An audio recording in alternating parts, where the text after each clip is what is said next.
sounds recorded in symbolic expressions cannot be understood by anyone within the universe unless and until one is inspired by the vibration of the supernatural Apakriti sound, which descends in the chain of disciplic succession from the Lord to Brahma, from Brahma to Narada, from Narada to Vyas, and so on. So as is mentioned here by Prabhupada in the purport, that the modern scientists can understand the material sounds and material energies, but they cannot understand the transcendental sound or transcendental energies. And therefore it is said here that it has to be inspired by the supernatural. And when it is passed down to you in this disciplic line from Lord Brahma to Narada and so forth in the parampara, then you will be awakened to understand the spiritual knowledge. They cannot be understood unless one is inspired or initiated by an authorized spiritual master. The original spiritual master is the Lord himself. The succession comes down through the source of parampara, as clearly stated in the 4th chapter of Bhagavad Gita. So unless one receives the transcendental knowledge from an authorized parampara, one should be considered useless. Vifala pataha. So if the knowledge is not coming in a proper succession in a paramparic line, then even though the knowledge is there, but you will not be able to understand it, because as is mentioned by the Lord himself, that one has to approach a spiritual master and learn from the spiritual master the truth, for he knows the truth. So there are 4 bona fide sampradayas. Lord Brahma is the head of one sampradaya. Then the other sampradaya is the 4 Kumāras. And the third one is Sri Lakshmi Devi herself. And Sri Rudra is the 4th one. Now, interesting is, Lord Brahma is the original created being. And then he has his sons, the 4 Kumāras. And also Rudra is also entering the material world through the via medium of Brahma. So the 3 paramparas, Brahma parampara, Kumāra parampara, and Sri Rudra parampara are actually coming from the same line. The only one which is separate, which comes directly from the Lord, is Sri Sampradaya or Lakshmi Sampradaya. So these are the 4 basic sampradayas. And we in this Gaudiya Vaishnava tradition come under the Lord Brahma's parampara. So Lord Brahma is the head of our parampara, and he gave the knowledge to his sons, and therefore in that paramparic line, the knowledge was coming down to the present day, when we are still recipients of that same knowledge, is coming down in the transcendental passage of parampara. And we discussed previously, talking about Bhagavad Gita, as how the paramparic line is akin to an electrical wire. If the electrical wire is connected to the generation house and then to the source of where it's supplying, if there is no breakage, then the current will flow very nicely and it will do its duty. If there is a breakage, then that current will cease to flow further from that point.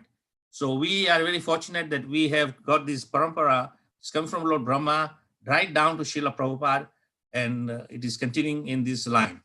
So Lord Brahma is the head of bona fide sampradaya. Vedic sounds recorded in the symbolic expression cannot be understood by anyone within the universe unless and until one is inspired by the vibrations of the supernatural Apakriti sound, which descends in the chain of disciplic succession from Lord Brahma to Narada, and Narada to Vyas. So this is re-emphasizing the point that Lord Brahma is the bona fide leader of the Sampradaya, and the sound vibration which is coming down from him, which he received from the Supreme Lord Vishnu himself, is the bona fides. And we have to understand that this sound is not an ordinary transmission. It is a transcendental sound vibration which comes down in the paramparic line. So we have to understand this clear emphasis that the sound must come in the paramparic line. If it's not coming, then as is mentioned previously in the previous slide, it is rendered useless. In the material universe, not even Brahma is free from the process of birth, old age, disease, and death. Brahma, however, is directly engaged in the service of the Supreme Lord in the management of this universe. Therefore, he at once attains liberation. Of course, the position of Brahma is a living entity, and that living entity is when he qualifies himself perfectly as a pure devotee of the Lord, then he is given the duty to discharge the duty of creation. And therefore Brahma also, as he takes birth in the lotus of the, coming from the navel of Vishnu, then he also gets old. And at some stage the disease condition does come, but I suppose his disease is not like you and me.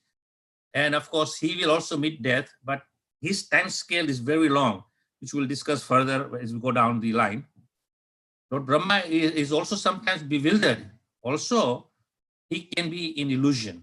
There are a number of incidents when Lord Brahma is sometimes bewildered by the situation he is in, he cannot understand, even though he has perfect knowledge, and also he sometimes becomes illusioned.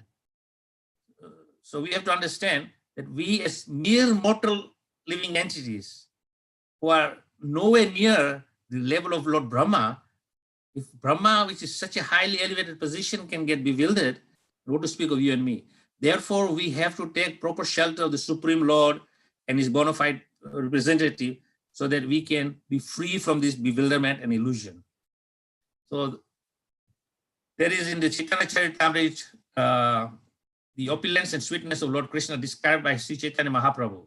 Srila Bhaktivinoda Thakur gives the following summary of the 21st chapter. In this chapter of Sri Chaitanya Mahaprabhu fully describes Krishna Loka, the spiritual sky, the causal ocean, and the material world, which consists of innumerable universes. As we saw in the beginning slide, how so many universes are coming from the Supreme Lord in unlimited numbers. And it is all described by Sri Chaitanya Mahaprabhu. And it is interesting that the Lord himself is describing his own creation. So Sri Chaitanya Mahaprabhu then describes Lord Brahma's interview with Krishna at Dwarka and the Lord's curbing of pride of Brahma.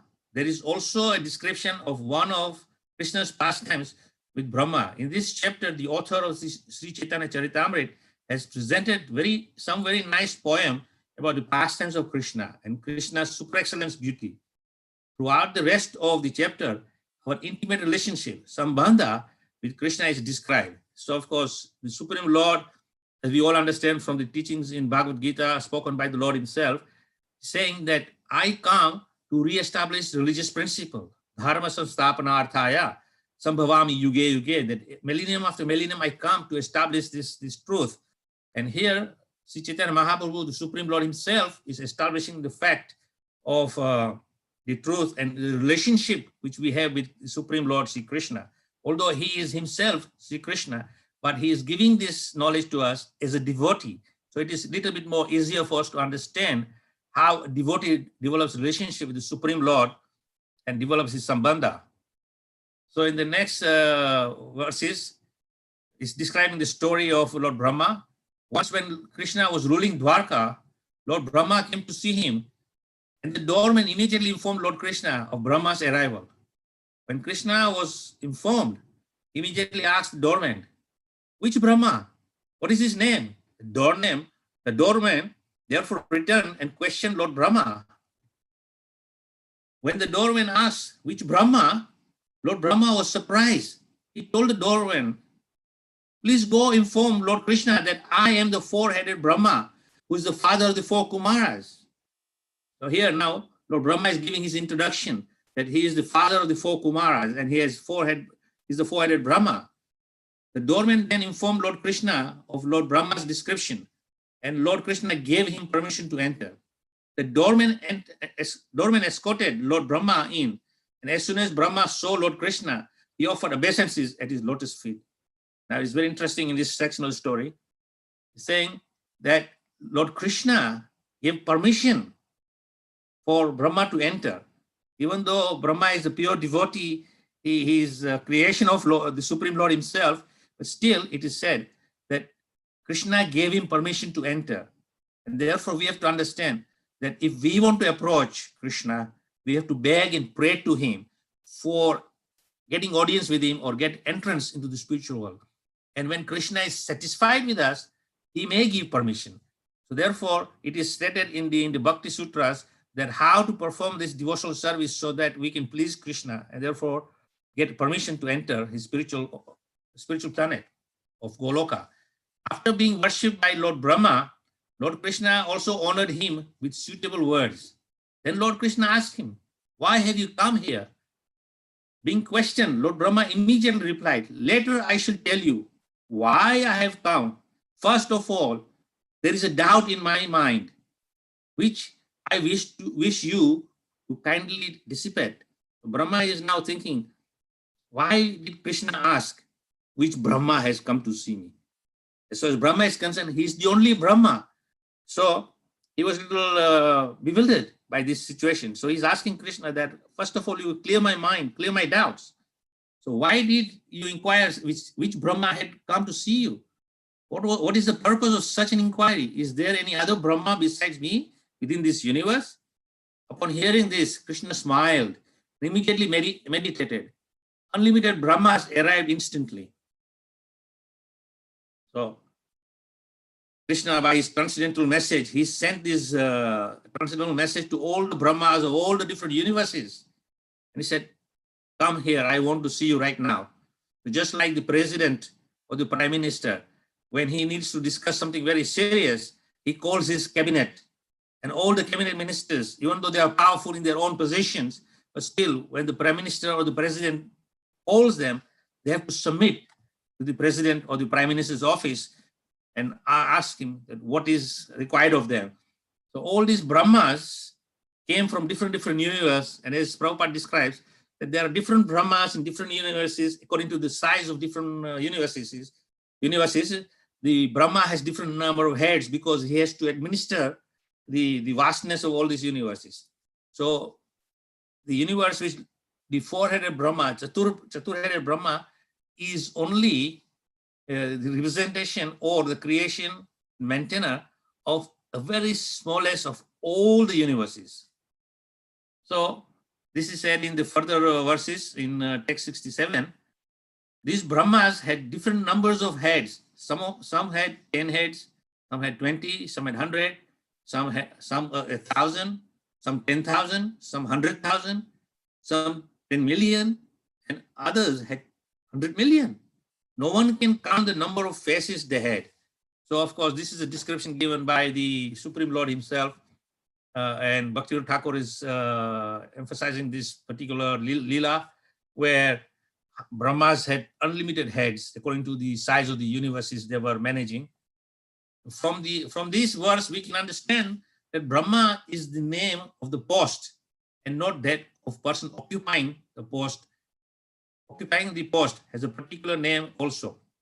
From the Bhagavad Gita, Imam Vivasate Yogam, Bhagavad Gita chapter 4 text 1, Vivishwan is the name of the present predominant deity of the sun.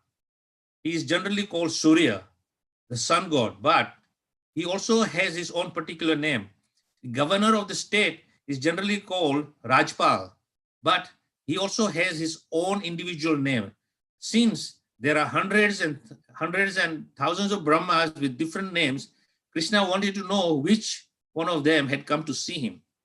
So here Prabhupada is giving examples of how there is a post and the occupier of the post has his own unique name. So Brahma is a post, Surya or Surya Dev, the god of the sun planet, also is a post, but is occupied by a person who has a particular name.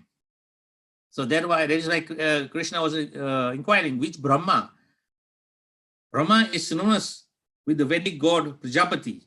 He is also known as Vedanath, god of Vedas, Yaneshwar, god of knowledge, Chaturmukha, having four faces, Svāyambhuva, self-born, etc.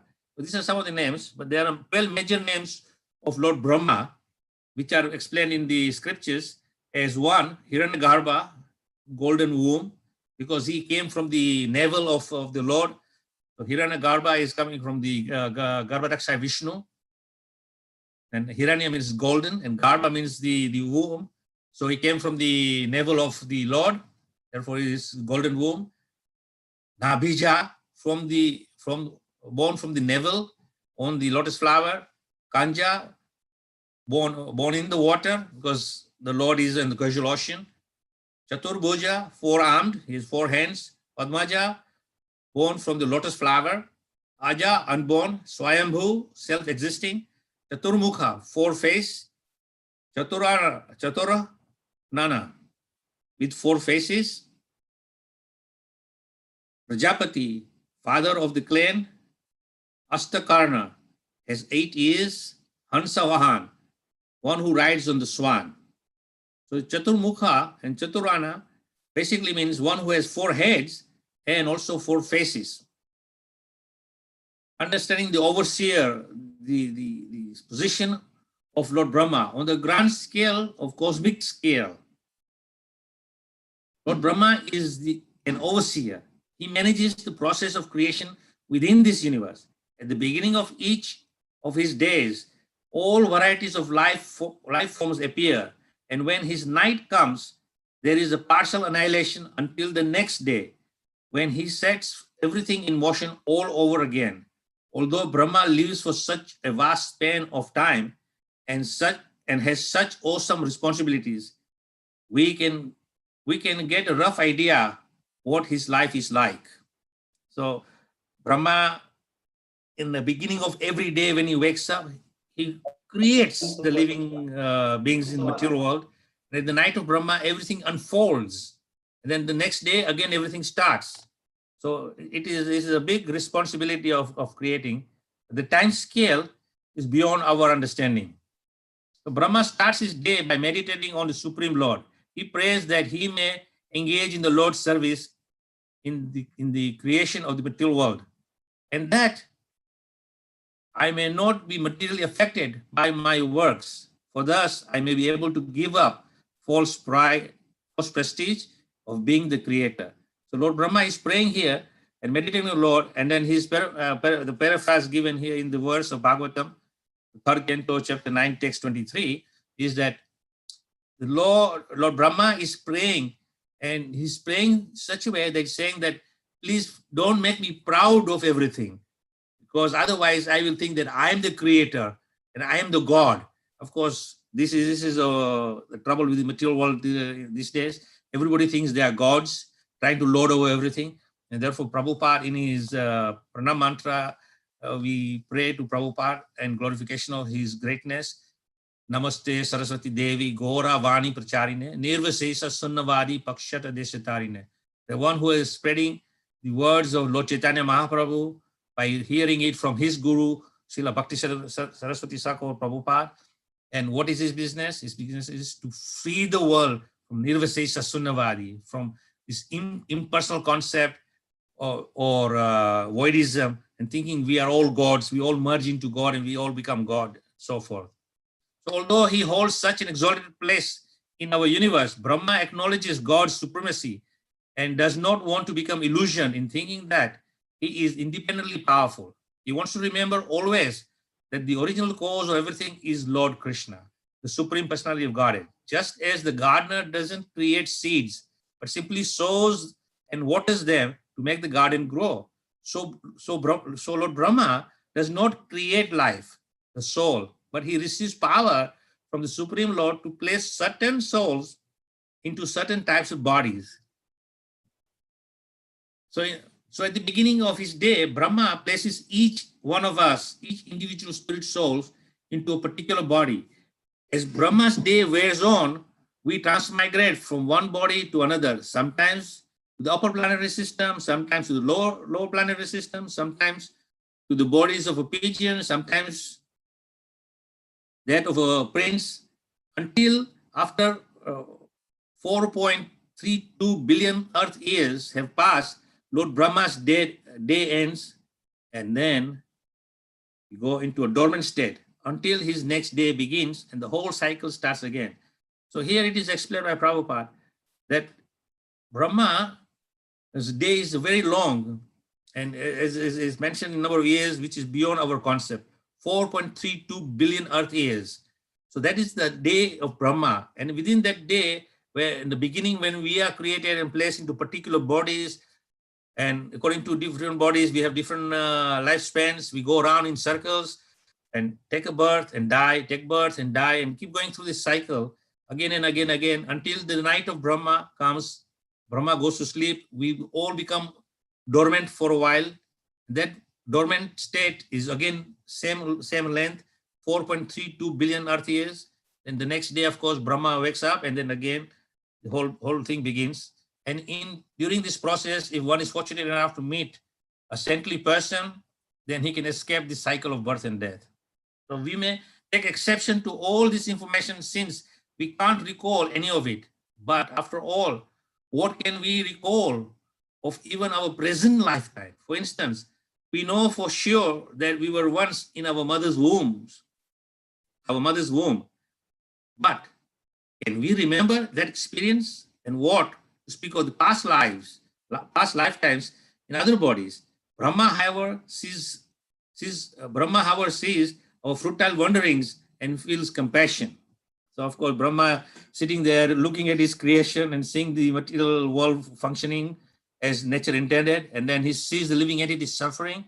So Brahma feels compassion, and he sees us suffering from various types of miseries, anxiety, anger, disease, insomnia, natural disturbance because of our forgetfulness. The material miseries are without factual existence for the soul. He assures us, still many of us refuse to hear about our actual identity and our relationship with the Supreme Lord. And as a result, we keep on suffering this material world. So there are efforts made to awaken us spiritually, but still we keep going in this cycle, and due to our forgetfulness of the Supreme Lord, as Srila Prabhupada many times says, that we've forgotten our constitutional position, Jivere Sarvahoya, Nitya Krishna Das. Eternally we are servants of Krishna, and therefore when we have forgotten that state of being servant of Krishna, we serve everyone and everything but Krishna. And look inside one Divya Yuga, a great age. In Lord Brahma's day beyond Brahma, in the Bhagavad-gītā 18:16, Lord Krishna tells us exactly what our situation is and what we can do about it. From the highest planet in the material world, Lord Brahma's residence, down to the lowest, all are places of misery wherein repeated creation and annihilation takes place. But one who attends my abode never comes to this material world again. So Krishna is saying this, that one who is freed from this repeated birth and death, goes back home, he never comes back to this material world for these material anxieties and sufferings, which is the cause in this material world. So as long as we live here in the material world, we can know that we face three times of bodily annihilation. So there are three different types of annihilations we experience. One, the moment of our death. Two, the end of each day of Brahma's day, when there is partial annihilation. And third, the end of Brahma's lifetime, when the entire universe becomes unmanifested for thousands of eons until the Lord again manifests Brahma and the rest of the universe. So we can understand that all these things are going on, we're experiencing. Sometimes we acknowledge it, sometimes we do not acknowledge this. Just like Yudhishthira Maharaj was asked the question by Yaksha, what is the greatest thing in this material world? And he says that I see, you see, we see, everyone sees people dying around us, but we think we will not die. But this is a great illusion. This has been going on in the past, and it is still going on. Again and again, this multitude of living entities become active, and again they are helplessly dissolved. No one can calculate how long we have been revolving in the cycle of creation and dissolution. But by using our intelligence properly, we can get out of this insane cycle and save ourselves from the bleak future. So the Lord is giving us understanding how we can be free from this. Lord Brahma is giving us this knowledge.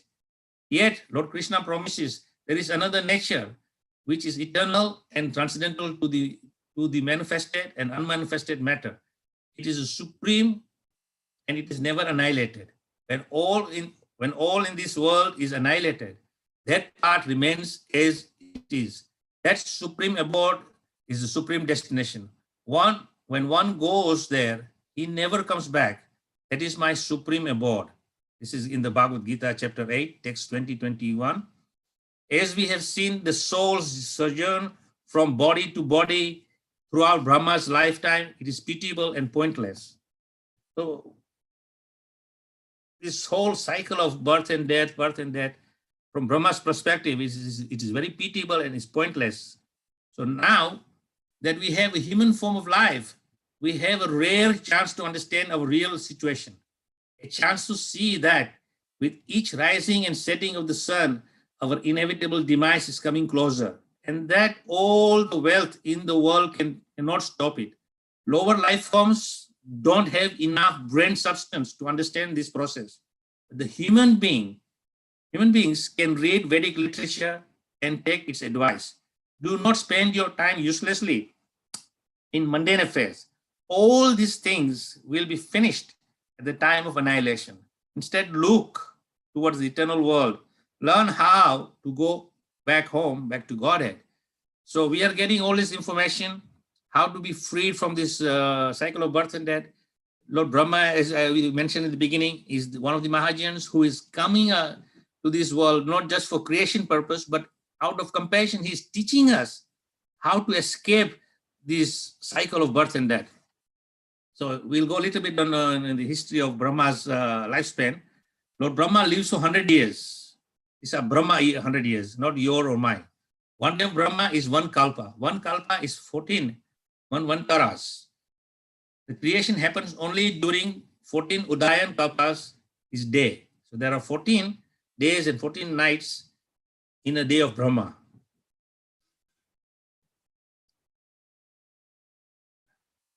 The rest during the 14 Kashya kalpas, his night. So there are 14 Manvantaras which exist in one day of Brahma, and each kalpa is a span of time. The present kalpa is known as Sweta Varaha kalpa and Vaivasvata Manavantara. So these are the names of the present kalpa and present age which is going on. So in the Bhagavad Gita, Krishna is explaining in the 8th chapter, text 17, by human calculations, 1,000 ages taken together is the duration of Brahma's day, and such also is the duration of his night. So of course, this is to confirm that this knowledge which we are getting, it is coming directly from the source itself. Bhagavad Gita, as you know, is spoken by Krishna, and Krishna is emphasizing this point, the lifespan of Brahma. 1,000 Mahayuga is one kalpa. That is one day of Lord Brahma. The span of Mahayuga is 4,320,000 solar years. Now they are split into yugas. So Satyuga is 1,728,000 solar years. Treta Yuga is 1,296,000 solar years. Dwapara Yuga is 864,000 solar years. And Kali Yuga, the present age which we are now going through, is 432,000 solar years. So each yuga has its own time span, and these 4 yugas put together becomes one Mahayuga.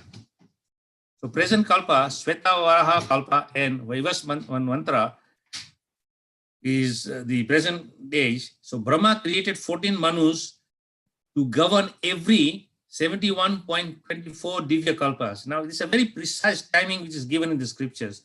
Even the modern scientists cannot figure out this, but the Supreme Lord has given in very particular detail. So the current Manu is Surya, the sun god. Another name for Surya is Vivishwan. And hence, the current Manvantara is called Vaivas Manvantara. So as we are understood from previous, that this is the Manvantara of... it's important. It's very important. I'm in the middle of class, man. The power's going to go off for 1 hour. Oh. Can you just tell them to stop 1 hour? Hare Krishna. Hare Krishna Maharaj. Okay, we have some emergency here. Oh. Just one minute. Not 1 minute. We have an emergency here. We have got a power cut here. So Okay. I'm going to lose my power Okay. within next few minutes. And therefore, my internet will not work. No, All right. mobile connection. So what I will do is, Sutapa Prabhu is here. He will give me his mobile connection. I'll try to hotspot it and see if we can work on that. So give me a few minutes. So to we'll adjust. stay online, Maharaj, and then no problems. You sort this out and be back. Okay, it's unfortunate. Material world, as we were discussing, the miseries of material world cannot be we cannot control it. Sorry, No Maharaj. problems, sorry. Maharaj. Because Okay, give me a few minutes to sort out this. So now they're here, it's the best chance to get it done. Otherwise, no problem. And my Will you Hare please? Krishna and pranams to Sutapa Prabhu. What Hare Krishna, Rasakrita Prabhu, Dandavat Pranam. Dandavat pranam Sutapa Prabhu. Okay, well, let's see what we can do. This down here. If you just go to your Wi-Fi, Maharaj. How much battery do you have on your laptop? As in now, it's fully charged. Okay, so So the it battery is no problem. Just disconnect. Okay, 1 second. First, just connect mine.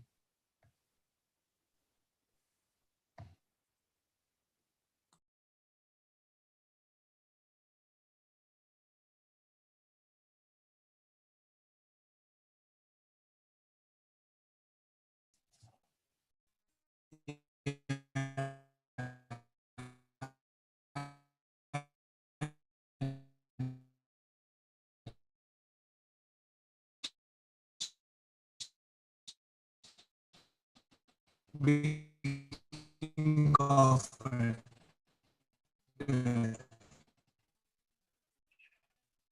Yeah, do it. I'm just going, just give me 2 minutes. I'm just going to go down and.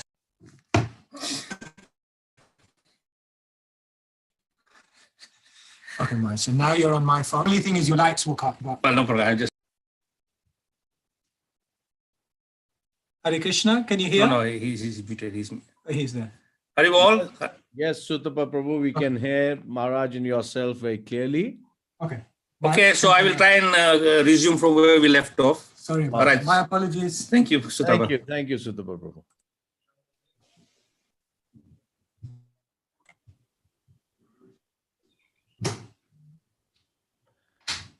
Maharaj, you're on the slide which you were talking on, so you just need to maximize it. Yeah, I'm just about to do that. Yeah, sure.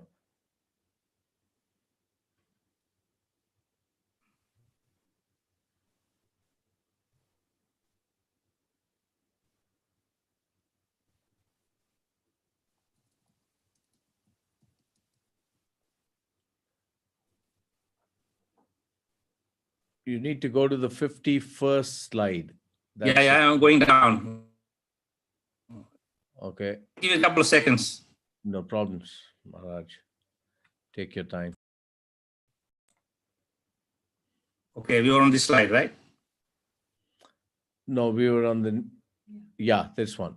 This slide was talking when we got interrupted by That's right. Sutapa. So basically, okay, let's continue.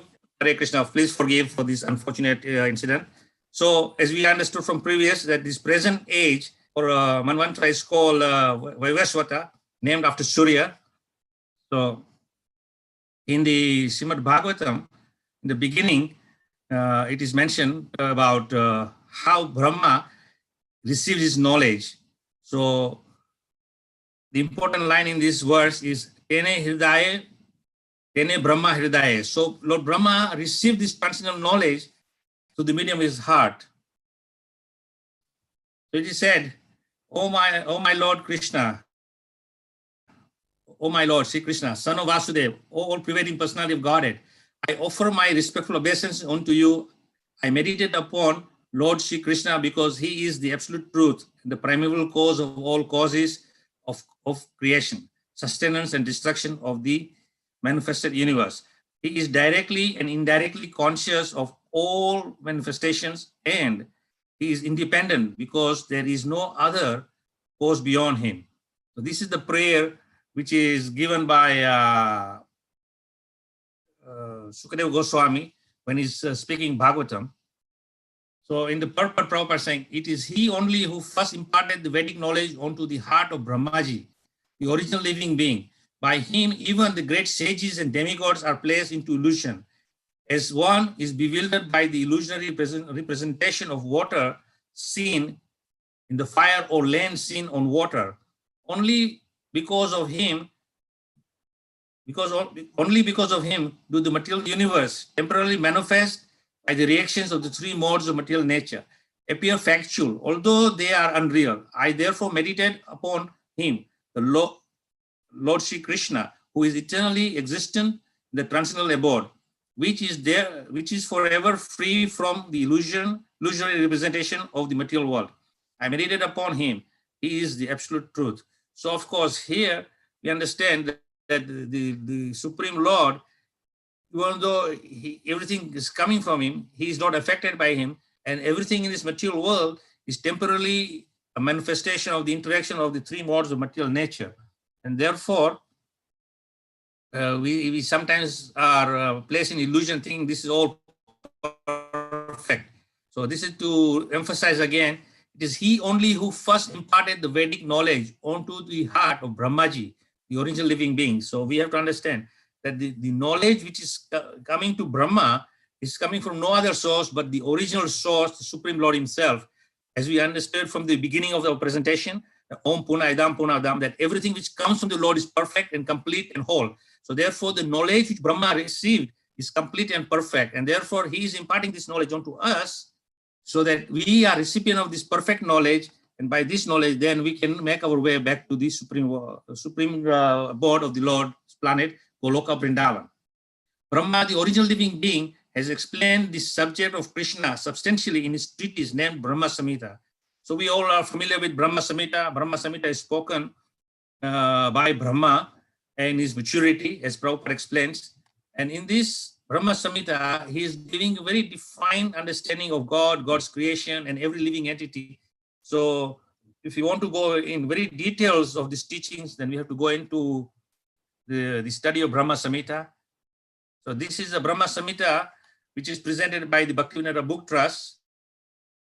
And at the bottom, you can see His Divine Grace, Bhaktisiddhanta Saraswati Thakur Goswami. So Prabhupada took this book and presented to ISKCON because the translation and the purpose given in Brahma Samhita is by His Divine Grace, Bhaktisiddhanta Saraswati Thakur Prabhupada. So Prabhupada felt there's no need for him to say anything because what is said by his Guru Maharaj is perfect and complete, just like Lord Brahma's knowledge. So anybody interested, then please look into these treatise of Sri Brahma Samhita.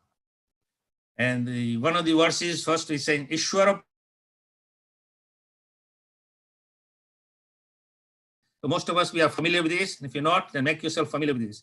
This prayer is from Brahma Samhita, saying that he's the Supreme Ishvara, is the Sachit Ananda Vigraha. It is full of knowledge, full of bliss, and full of eternity. And Vigraha, he's got a beautiful form. Nadi Radir Govinda, Sarva Karana Karana, that he is the cause of all causes. He is that Govinda, the primeval Lord. Krishna, who is known as Govinda, the Supreme Godhead, he has the eternal blissful spiritual body. He is the original of all. He has no other origin, and he is the prime cause of all causes. So this is the translation of that verse. So Lord Brahma, even though he understands Krishna is the cause of all causes, he is the transcendental supreme personality. He is the all knowledge. He is the eternal Lord. There is nothing beyond him. But Brahma was bewildered. So in this slide, we can see that Lord Brahma came to this material world in Vrindavan, and he saw all the covered boys were picnicking on the banks of Jamuna, and the cows were grazing very nicely. So he is saying that who is this? Everybody is worshipping him, everybody is honoring him. But I am Brahma, I am the Lord. And besides me, there is Krishna. So of course, Brahma had no access to Krishna's maybe childhood pastimes or Vrindavan pastimes. So he was kind of bewildered. So he came, and then this pastime took place when Balaram was not present. So I made this note for everyone's understanding. This pastime took place on Balaram Jayanti. Appearance is there. This pastime took place. So when Lord Brahma returned after a moment of time had passed, according to his own measurement, he saw that although by human measurement a complete year had passed, Lord Krishna Lord Krishna, after all that time, was engaged just as before in playing with the boys and the calves, who were his expansions. So Lord Brahma stole everyone. He stole all the boys and all the calves. And what happened? Moment later he comes back, which is according to Brahma's time, 1 year, and he saw that Krishna is still there with the same boys and same cows. How is it possible? So Krishna is enjoying, and a moment later he comes, he sees the same again, Krishna having picnic with his cowherd boys, cows are grazing. So Lord Brahma had gone away only a moment of his time, but when he returned, a year of human time had passed. On different planets, the calculation of time is different. To give an example, a man-made satellite may orbit the Earth in an hour and 25 minutes, and thus complete the full day. Although a day ordinary takes 24 hours for those living on the Earth. Therefore, what was about a moment for Brahma was 1 year on Earth. Krishna continued to expand himself in so many forms for 1 year, but by the arrangement of Yogamaya, no one could understand this but Balaram. And after a moment of Brahma's calculation, Brahma came back to see the fun caused by his stealing the boys and the calves. But he was also afraid that he was playing with fire. Krishna is the master. Krishna is his master, and he had played mischief for fun by taking away Krishna's calves and boys.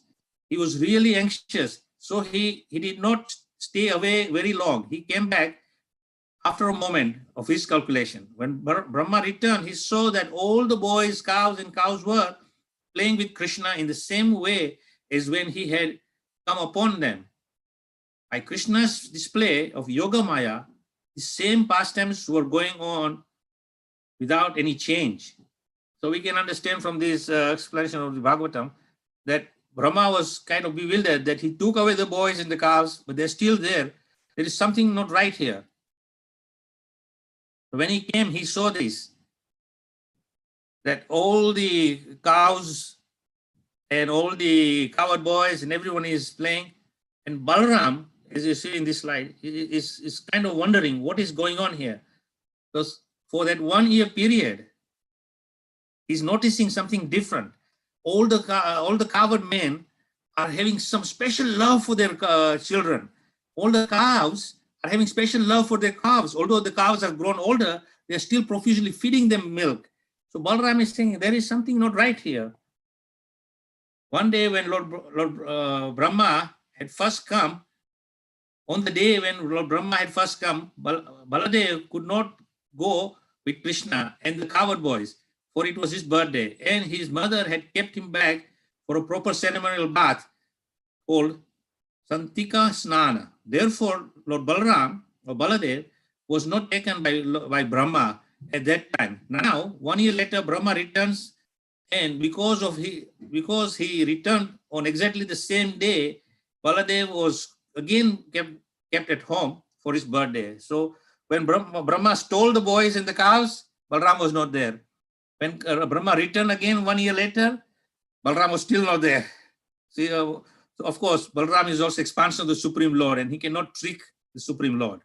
So therefore, although this verse mentions that Brahma saw Krishna and all the cowherd boys, Baladev is not mentioned. It was 5 or 6 days earlier that Baladev had inquired from Krishna about the extraordinary affection of the cows and cowherd men. But now, when Brahma returned, Brahma saw all the cows and cowherd boys were playing with Krishna as expansions of Krishna. But he did not see Baladev as in the previous year. Lord Baladev did not go to the woods on that day. Lord Brahma appeared there again. So each of the cowherd boys was tending the cows to the extent of koti. Koti means, okay, these are different measurements. To the extent of koti, arbodha, sankha, padma. That is the way of counting. According to the Vedic mathematical calculations, the following numeration system is used. Units: 10 is dasa, 100 is sata, 1000 is saharsa, 10,000 is ayuta, 100,000 is laksha, 10 times laksha is niyuta, 10 times niyuta is koti, 10 times koti is bruda. So in a Vedic mathematical system, there's very specific terms for each multiple of tens of numbers, and there's a specific saying of each one. So it is very unique understanding. So 10 times bruda is brinda, 10 times brinda is kharva, 10 times kharva is nikharva, 10 times nikharva is sankha, 10 times sankha is padma, and 10 times padma is sagara, 10 times sagara is antya, and 10 times antya is madhya, and 10 times madhya is parada. Each item is 10 times greater than the previous one. Thus, all the cowherd boys who were companion of Krishna had many cows to take care of. So, of course, we all know from the past time where it's described Nanda Maharaj had 100 million cows, and then their calves, and that was just Nanda Maharaj. And then all the other cowherd men had their quantities. So you can imagine unlimited cows, and cows are there with unlimited boys grazing the cows in the past time. And Brahma was completely bewildered to see how is this possible. But then Brahma appeared. Each and every young boy, each and every cow manifested in this Chaturbhuj form of Vishnu. And Brahma was saying that this is something very unusual and unique, that I'm seeing all these Krishnas as they were before, moment before they were revealed to him. They were all just ordinary and hidden them in a cave, but here they are completely bewildered. So Brahma became completely illusion, and then of course he got enlightened also, and then he came to senses, and then he is now came to senses. So Brahma is asking for forgiveness to Krishna, and then he's saying very nice prayers. This is mentioned in the Brahma in the Srimad Bhagavatam as Brahma Stuti, where in the 10th canto where Brahma is giving wonderful prayers to Lord Krishna for forgiveness. So if we want, we can also read those prayers and get the same benefit as Lord Brahma received as blessings from Krishna by reciting those prayers. So this is a quotation from Srimad Bhagavatam, 10th canto, chapter 14, text 38, spoken by Brahma after he had stolen Lord Krishna's cows and cowherd boys, and Krishna had exhibited his transcendental opulence by recreating all the stolen cows and cowherd boys by his Vishnu Murti expansions. After he had seen this, Brahma offered the above prayers. Of course, the above prayers are in the Brahma Stuti of the Srimad Bhagavatam. There are people who say, I know everything about Krishna. Let them think that way. As far as I'm concerned, I do not wish to speak very much about this matter. Oh my Lord, let me say this. Let me say this much. As far as your opulences are concerned, they are all beyond the reach of my mind, body, and words. Brahma is actually acknowledging his inability to understand. He's saying that everybody thinks that I know everything, but as far as I'm concerned, I don't know anything.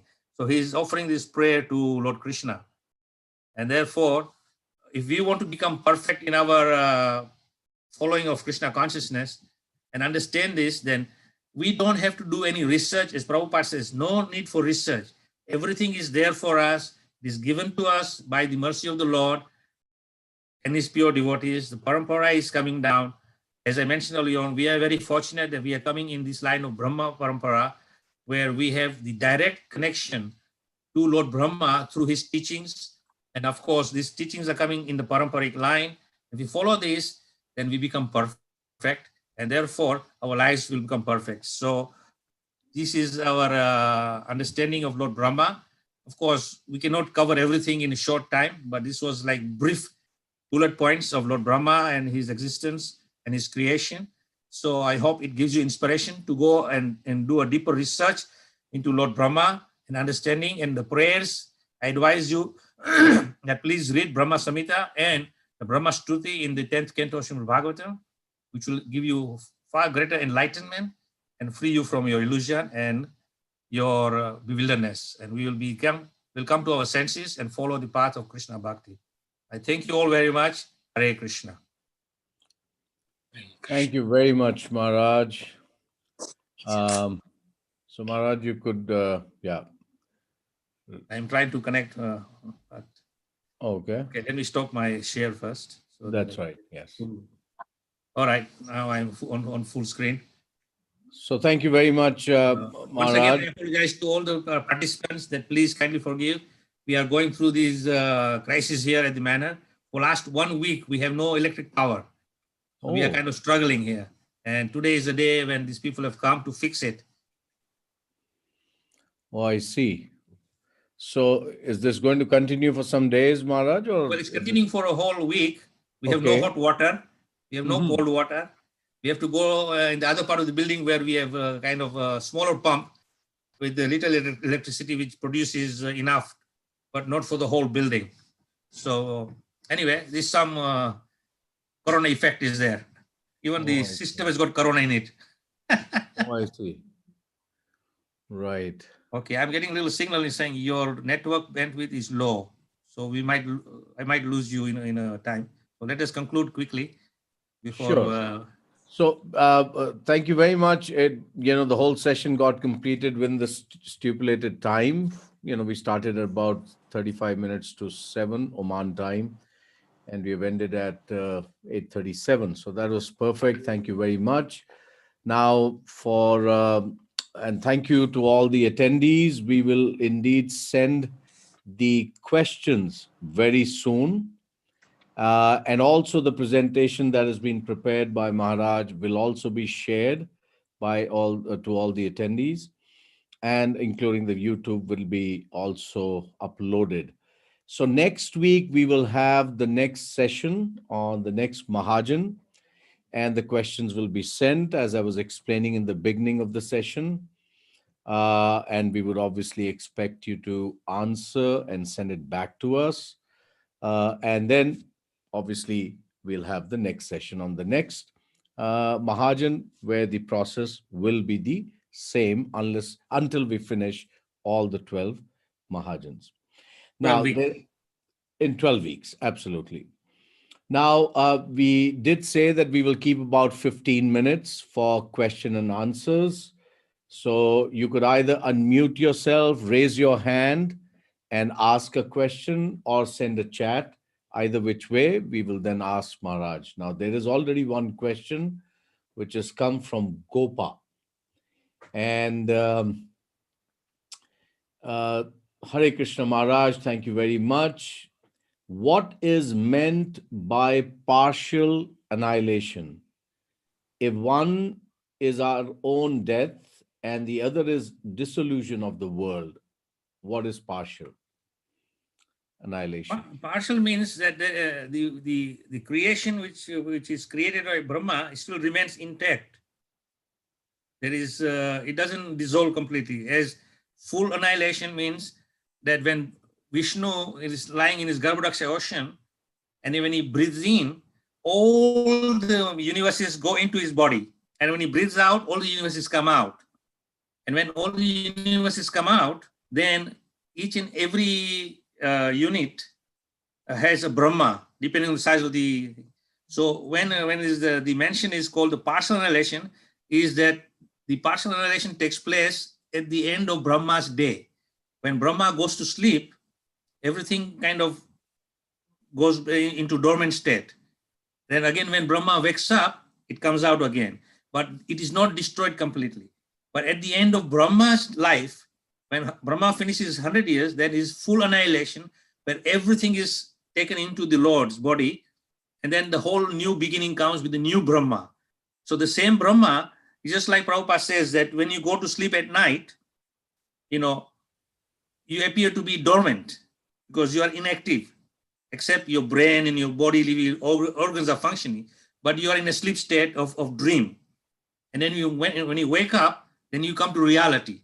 So even in your dreams, you may go to a forest or attacked by a lion, or you are caught in a house of fire or something like that, some very nightmarish dream, or sometimes we have very pleasant dream, but it is a dream state, it's not real state.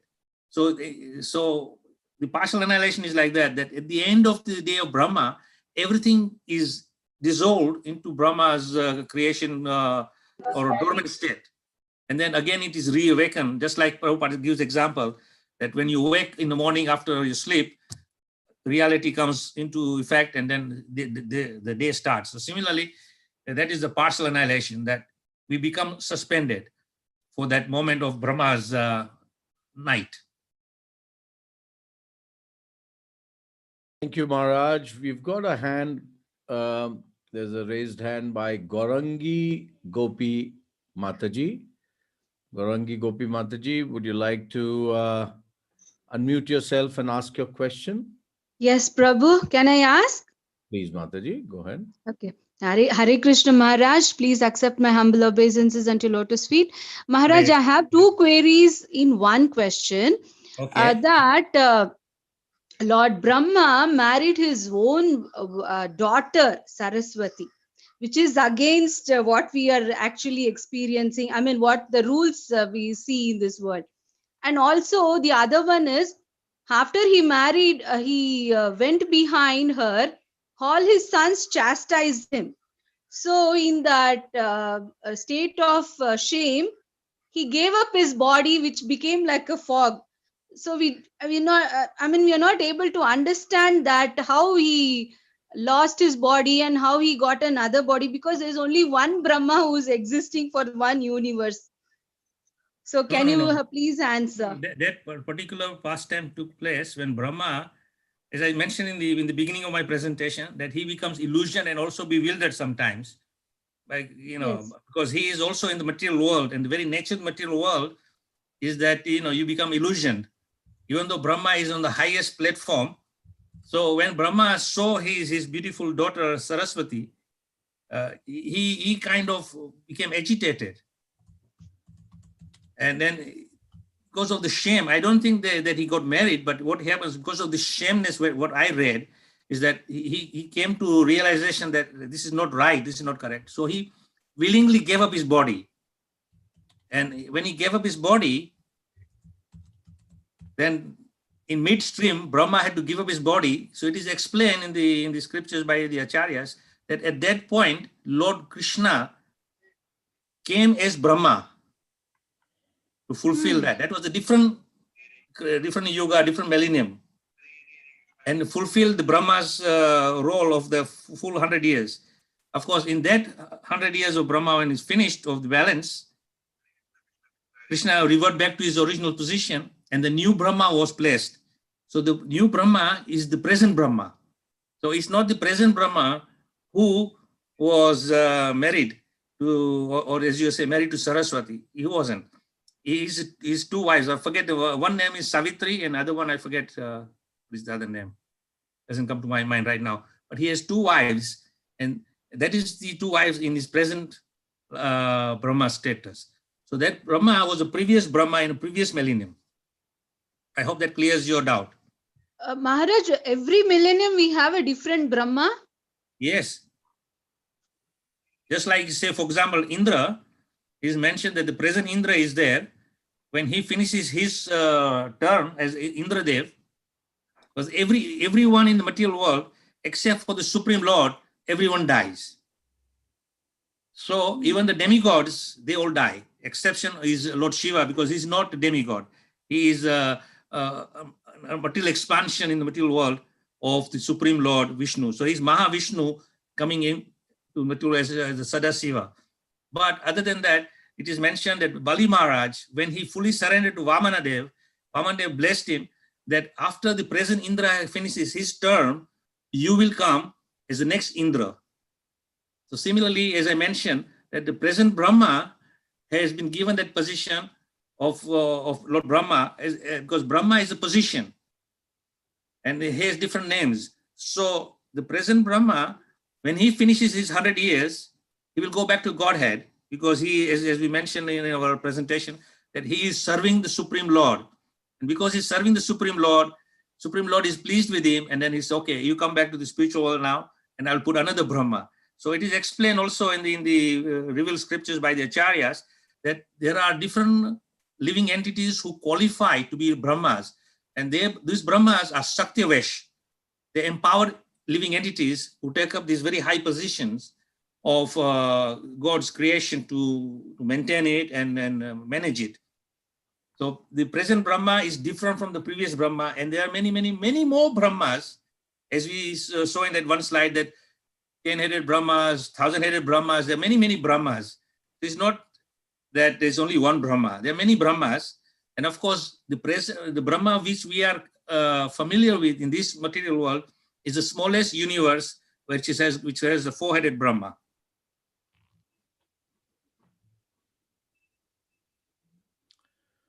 Is that clear?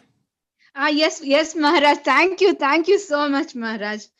Hare Krishna. You're welcome. Gaurangi Mataji, Hare Krishna.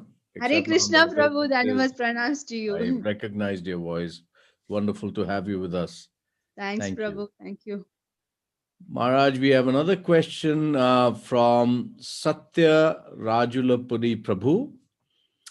He's asking a difference. He says, Maharaj, universe is created by Karanadai Vakshi Vishnu, and Brahmaji is created by Garbhodakshai Vishnu from his navel.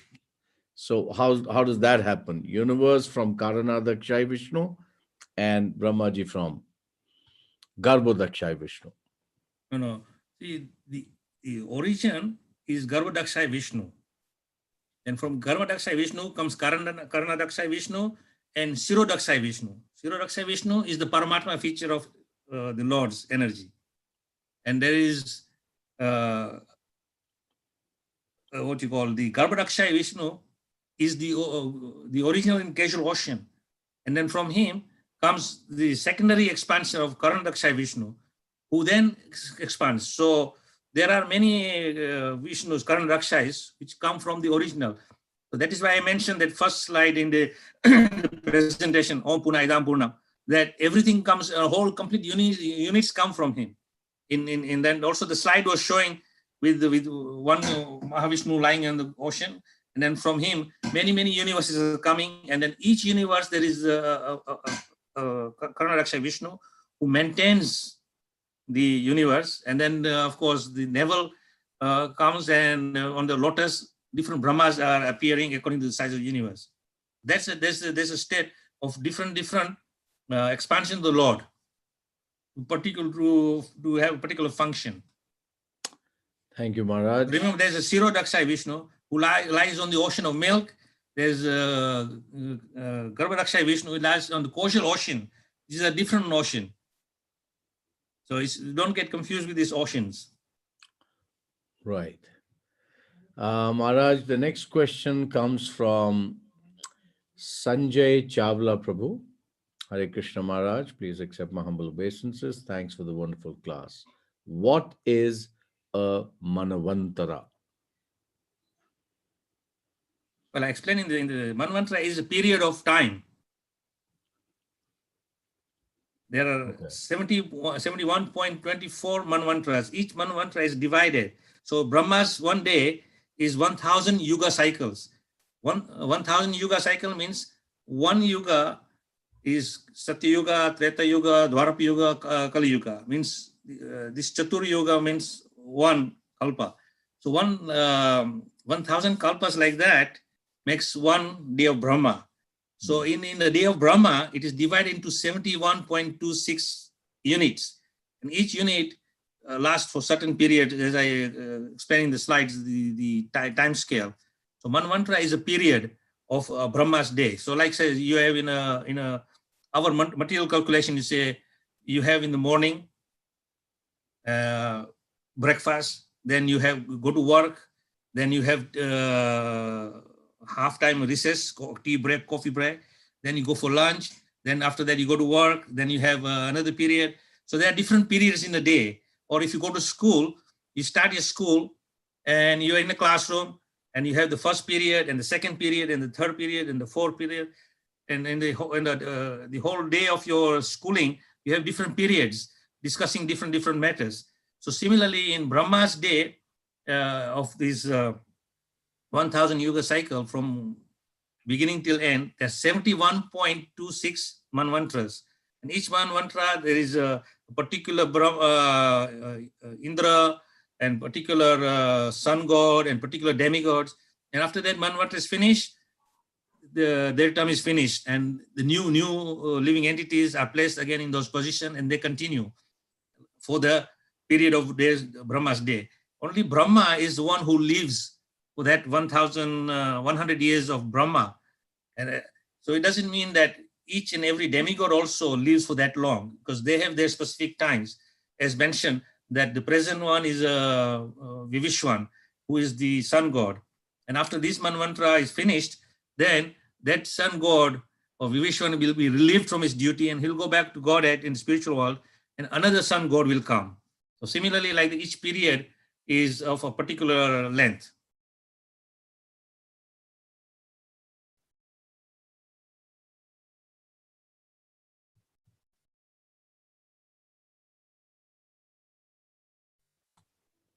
Sorry.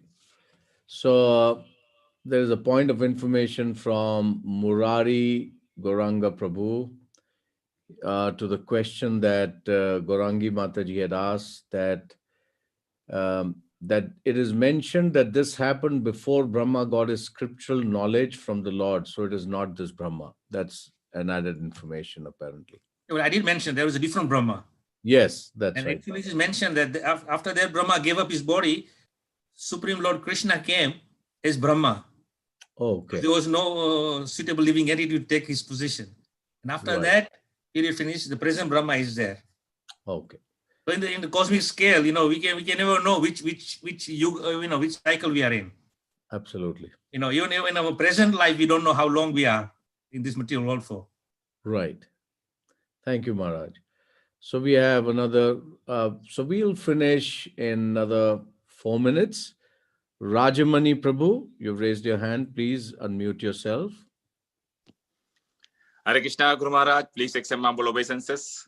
Hare Krishna, Hare Krishna. Hare Krishna. I mean, when Lord Brahma came to Dwaraka to see Lord Krishna, at that time, Lord Krishna created also all Rudras to come there. I mean, Lord Rudras and all Indras to be present there with the Brahmas from other universes. Yeah, he invited all different managers of his universe to show Brahma that you are not the only one. There are many, many more. So there are different expansions of the Lord's energies which come. Of course, different Rudras are also same. Lord Shiva, he expands himself, as I explained earlier on, that Lord Shiva is not ordinary living entity. He is Mahavishnu. And when he enters the material world, he becomes Sadashiva or Shiva, as we know him as Lord Shiva. Thank you, Maharaj. Thank you, Maharaj. We have a message for you from Ras Manjari Mataji. Hare Krishna Gurudev, Dandavat Pranams. And we are at the end of our session. Jugal Kishore Prabhu, would you like to say something?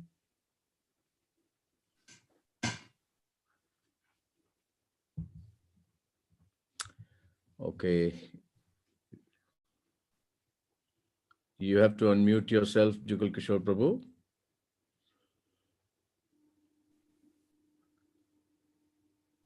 Jugal Kishore, yeah.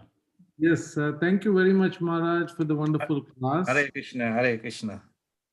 And then, of course, it's very important that we know the technical information of whatever you explained. But I am always interested in the bhakti portion. But when any presentation is made on the technical aspects, I listen very carefully and assimilate the information, because Prabhupada has advised that we should know all information about the scriptures. So thank you very much, Maharaj, especially the portion of Brahma's pastimes with Lord Shri Krishna was really fantastic. Thank you very much, Maharaj, and keep blessing us with your association and knowledge. Thank you, Maharaj. Thank you very much. Hare Krishna. Thank you, Jugal Kishore Prabhu. Now, we we certainly have, one more question from Shiva Thakur. There are actually questions from YouTube also, the attendees there. So we will have them recorded and we can send to you, Maharaj, separately, because we won't have the time to take them all. But there's one on Zoom, so I think we can take that. This is from Shiva Thakur Prabhu. Maharaj, you mentioned of one prayer that we must recite to get the same benefit as Brahma. Can you please explain or tell us which one is that? Well, they're both prayers. One is, of course, as Prabhupada mentioned himself in some of his lectures, that Brahma in his maturity, he spoke Brahma Samhita. So we don't have the complete Brahma Samhita, but whatever we have is Lord Chaitanya found this in the Adikeshava temple in South India on his travels. And that is presented to us. And of course, Srila Bhaktisiddhanta Thakur Prabhupada get an elaborate translation and purport to those. So those prayers of Brahma Samhita are important aspect. And the other is in the 10th canto of Srimad Bhagavatam, where Brahma, after stealing the cows and the cowherd boys, he realizes his mistake and he is giving prayers. It's called Brahma Stuti, the prayers of Lord Brahma, asking for forgiveness to Krishna for his foolishness. So we are also in a similar way, foolish people in this material world. So when we read those prayers, then what better prayers we can give to Lord Krishna, which are already very of a high caliber from a self-realized personality like Lord Brahma, then we manifest our own prayers. Of course, we can say some humble prayers from our own heart, but it is nice to learn these prayers and offer to the Lord the same prayers so we can develop the same mood of forgiveness of our foolishness in this material world and seek the Lord's blessings. When we say wonderful prayers to the Lord is not sitting there, oh, you are saying very nice prayer to me. No, he says, yes, I understand your sincerity. And the Lord becomes very pleased by our sincerity, our prayers. So therefore, it is very important to learn the prayers of the Acharya. That's why Prabhupada said we must pay special attention to the songs of the Acharyas, which Prabhupada has given to us as our ISKCON song book. These prayers are very, very, very dynamic prayers. And especially since we are discussing Lord Brahma as one of the Mahajanas, then there are wonderful prayers by Lord Brahma, which we can learn and recite them. And as we go along, we'll find more and more wonderful prayers by different Mahajanas. So there is a treasure house of prayers which we can learn more than what we can manage in our lifetime. Hare Krishna, Dandavata Pranam Maharaj. So the Brahma Stuti is what you just mentioned, Maharaj. That is what I was getting confused in Brahma Stuti and Brahma Samhita. No, Brahma Samhita is a separate book, and Brahma Stuti is in the 10th canto of Srimad Bhagavatam, which is in the chapters where it's describing where Brahma is stealing the cows and the cowherd boys.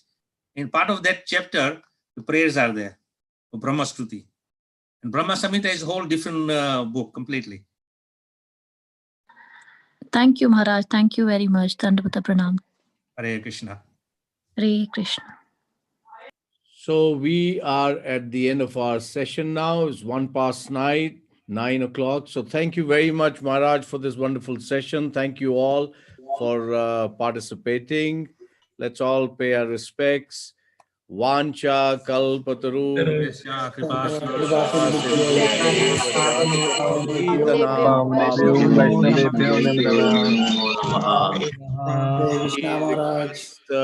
Maharaj. Hare Krishna. Hare Krishna Maharaj.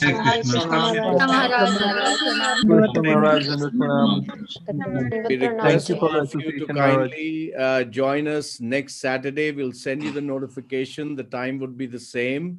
And also kindly like and subscribe to our channel to get the benefit of all the sessions that we have had since, particularly the lockdown when we started this initiative. So thank you. There's one thing, Rasakrita Prabhu. Yeah. Are we going on there is new ID? Yes, there is a separate ID, Maharaj, which is for the SOBS, for this particular session of yours. Oh, just the Mahajan series. They're just the Mahajan series. Okay, because I sent some devotees inquired about joining the sessions. I gave them the previous link. Oh, no. But obviously it won't work because you have a new I was following the old link until Yeah. you sent me the latest one. So Maharaj, anyone who registers, then because it's a course, so it's a registration and then you get the link. So Okay, no problem. they all they had to do was register. And there's also a link to our YouTube channel. Please, press that and obviously subscribe to the channel. So thank you very much again, Maharaj, and thank you all very much. We'll see everyone next Saturday. Hare Krishna. Hare Krishna. Swami Maharaj. Hare Krishna. Swami Srila Prabhupada ki. Jai. Hare Krishna. All good. Hare Krishna. Hare Hare Krishna. Krishna. Hare Krishna. Thank you very much. Thank you so much.